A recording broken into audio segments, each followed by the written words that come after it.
యెహోవా యందు నమ్మకముంచువాడు వర్ధిల్లును.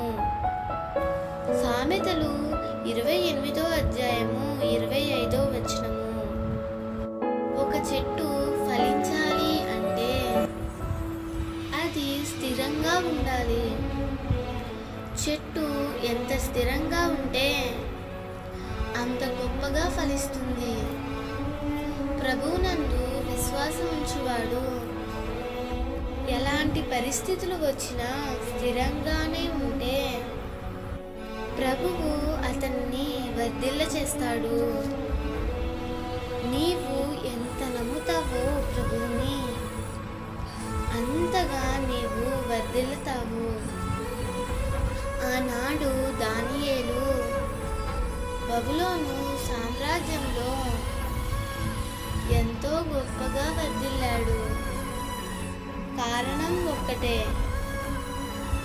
ఎన్ని ప్రతికూలతలు ఎదురైనా ప్రార్థించడం, ప్రభువును స్తుతించడం ఎన్నడూ మానలేదు.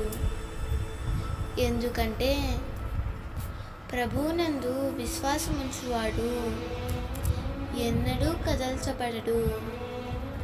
నీవు కూడా ప్రభువునందు నమ్మిక ఉంచినట్లయితే దానియేలును ఏ రీతిగా వర్ధిల్ల చేశాడో నిన్ను కూడా అలా వర్ధిల్ల చేస్తాడు.